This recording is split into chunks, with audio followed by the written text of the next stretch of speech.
Good evening everyone. इस समय आप स्क्रीन पर एक बहुत ही शानदार क्वेश्चन देख रहे हैं जो कि एलएलएम का क्वेश्चन है। इस क्वेश्चन को दो मेथड से किया जा सकता है, एक सूडो फोर्स वाली अप्रोच और एक ग्राउंड फ्रेम वाली अप्रोच। कोशिश करेंगे कि दोनों अप्रोच से इस क्वेश्चन को इस वीडियो में हम सॉल्व करें। सबसे पहले क्वेश्चन पढ़ते हैं। What will be the value of capital M of the hanging block as shown in the figure which will prevent the smaller block from slipping over the triangular block. All the surfaces are frictionless and the string and the pulley are light। तो आपको बताना है इसकी value क्या हो ताकि ये पूरा सिस्टम जब आगे फिसले तो ये जो स्मॉल एम वाला ब्लॉक है ये बड़े एम कैपिटल एम वाले ब्लॉक पे स्लाइड ना हो। तो मैं सबसे पहले इसकी शॉर्टेस्ट अप्रोच आपको बताता हूं। First of all let me assume that they are forming a system. ये सभी मिलकर के एक सिस्टम बनाते हैं। यहां पर जो पुलिंग फोर्स है वो है mg।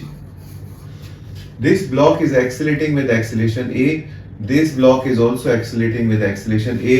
According to the given condition there should be no relative acceleration of small m with respect to capital M, because small m को कैपिटल M के रिस्पेक्ट में रोक कर रखना ही हमारा एम है। तो मैंने इन दोनों का एक्सेलरेशन भी a मान लिया। So I can write that a is equal to pulling force which is capital Mg divided by capital M plus small m plus m prime। ये सारे के सारे इस अकेले पुलिंग फोर्स से खींच रहे हैं, तो हमने इसका एक्सेलरेशन निकाल लिया a। अब मैं क्या चाहता हूं, मैं चाहता हूं कि इंक्लाइन के ऊपर रखा हुआ जो ब्लॉक है उस ब्लॉक के ऊपर मैं सूडो फोर्स लगा करके अगर मैंने इंक्लाइन को रोक दिया तो relative acceleration will be 0 and there will be a pseudo force ma in opposite direction। मैं चाहता हूं कि pseudo force का इधर वाला जो कंपोनेंट है which is ma cos theta must balance the mg sin theta। obviously mg cos theta perpendicular direction में होगा and there will be a normal also। so ma cos theta should balance mg sin theta, which means that a should be equal to g tan theta। जैसे आप एक की value को जी tan theta के बराबर रखते हो आपको आपका आंसर मिल जाएगा। आप क्रॉस मल्टीप्लाई करिए। फर्स्ट ऑफ ऑल जी से जी कैंसिल हो गया, so will get m is equal to m tan theta plus small m plus m prime tan theta. Capital M tan theta, small m plus m prime tan theta। You want to calculate capital M, so capital M will be equal to small m plus capital M into, देखो बच्चों यहाँ आएगा 1 minus tan theta। मैं tan theta से divide कर देता हूँ, so you will get cot theta minus 1। so this is the final answer। इतना आपने अगर वेट रखा तो ये स्मॉल m इस कैपिटल M पे रुका रहेगा, it will not slide with respect to capital M। लेकिन अगर आपने इससे भी ज्यादा वेट रखा तो क्या होगा, एक्सेलरेशन और ज्यादा आ जाएगा। अगर एक्सेलरेशन और ज्यादा आ जाएगा तो सूडो फोर्स और ज्यादा आ जाएगा। इसका मतलब if capital M is more than this value then small m is going to slide in upward direction। if capital M is smaller than this value then small m is going to slide in downward direction। if capital M is having this value then small m will remain stationary with respect to bench।